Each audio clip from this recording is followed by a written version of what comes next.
अस्सलाम वालेकुम स्टूडेंट्स। उम्मीद करता हूँ कि आप सब खैरियत से होंगे। जैसा कि हमने मियोसिस स्टार्ट किया हुआ है, मियोसिस वन और मियोसिस की इंट्रोडक्शन की वीडियोस मैंने अपलोड कर चुका हूँ। उम्मीद करता हूँ कि आपने वो वीडियो लाजमी देखी होगी और अपने क्वेश्चंस जो आपके मुझे मैसेज में आए थे उनके जवाबात मैंने देने की कोशिश की है, और आपको उम्मीद करता हूँ कि वो आपके जो क्वेश्चंस थे वो क्लियर हो जाएंगे।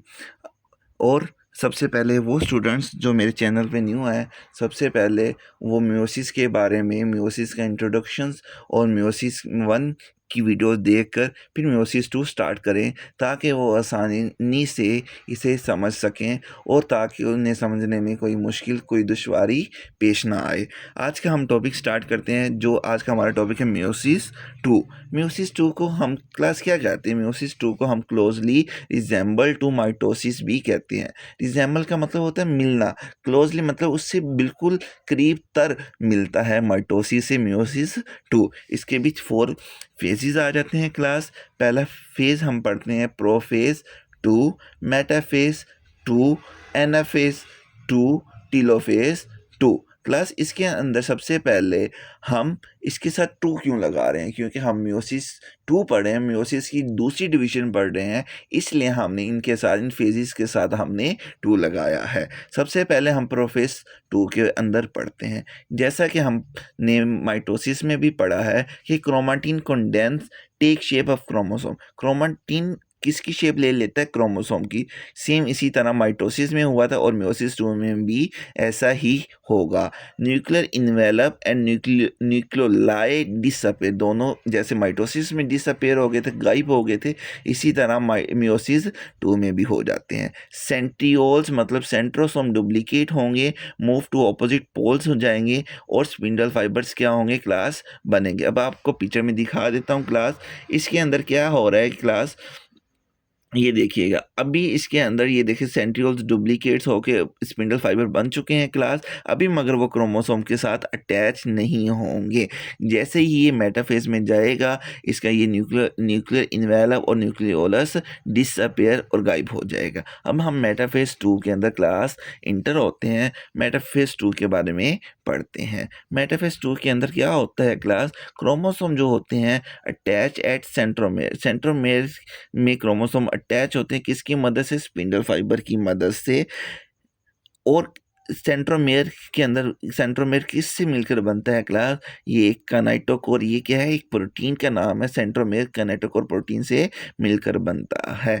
और क्रोमोसोम मेटाफेज के अंदर, जैसा है कि हमने मियोसिस वन में भी पढ़ा है कि क्रोमोसोम जो होते हैं क्लास, वो सेंटर के अंदर अलाइन हो जाते हैं, अरेंज हो जाते हैं, तरतीब दे देते हैं और एक प्लेट बनाते हैं जिसे हम क्या कहते हैं? Metaphase plate. अब आपको ये पिक्चर में भी नज़र आ रहा है, मगर क्लास आप लुक एट द थोड़ा सा पिक्चर में देखें तो इधर छोटे से ये इनके सेगमेंट्स चेंज हुए हुए हैं, क्योंकि मियोसिस वन के अंदर क्रॉसिंग आवर हुई थी। इस वजह से इन क्रोमोसोम के अंदर जो इनके थोड़े थोड़ा पोर्शन है वो चेंज हुआ हुआ है, मतलब एक्सचेंज हुआ हुआ है। अब हम अपने थर्ड फेज के ऊपर जाते हैं, that is anaphase to. Anaphase to में जैसा कि मियोसिस वन में भी हुआ था कि जो स्पिंडल फाइबर्स होते हैं वो क्रोमोसोम को खींचते हैं और वो क्रोमेटिड्स के अंदर से कन्वर्ट कर देते हैं। इधर देखिए स्पिंडल फाइबर्स पुल सिस्टर क्रोमेटिड्स अपार्ट, अपार्ट मतलब एक अपनी तरफ खींचते हैं, टुवर्ड्स ऑपोजिट पोल मुखालिफ सिमत में, जिससे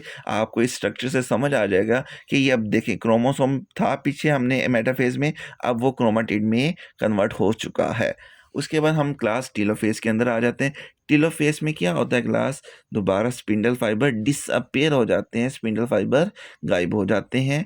nuclear envelope and nucleolus reform, reform का मतलब क्लास होता है दोबारा बन जाते हैं। क्रोमोसोम अनकॉइल इनटू क्रोमाटिन, क्रोमोसोम एक ऐसी स्टेज आती है कि क्रोमोसोम क्रोमाटिन के अंदर तब्दील हो जाते हैं। अब हम आपको एक पिक्चर दिखा रहा हूँ क्लास। इस पिक्चर में देखें कि ये देखिए अभी 2 सेल इसमें इस तरह एनाफेज पे दोबारा देखिए, look at the anaphase class, इसमें सेंटर में क्या होता है क्लास, एक लाइन आ जाती है जिसकी वजह से ये सेल्स 2 में डिवाइड होना शुरू हो जाता है। टेलोफेज में इसी तरह होता है कि क्रोमोसोम जब एनाफेज में अलहदा-अलहदा हो जाते हैं तो टेलोफेज के अंदर क्या होता है, स्पिंडल फाइबर अभी हमने पढ़ा है डिसअपीयर हो जाएंगे, न्यूक्लियर इन्वेलप एंड न्यूक्लियोलस क्या होगा, दोबारा बन जाएगा, जिसकी वजह से ये दो सेल्स के अंदर पिंच होना मतलब अभी कट ऑफ नहीं होंगे जब तक साइटोकाइनेसिस नहीं होगी।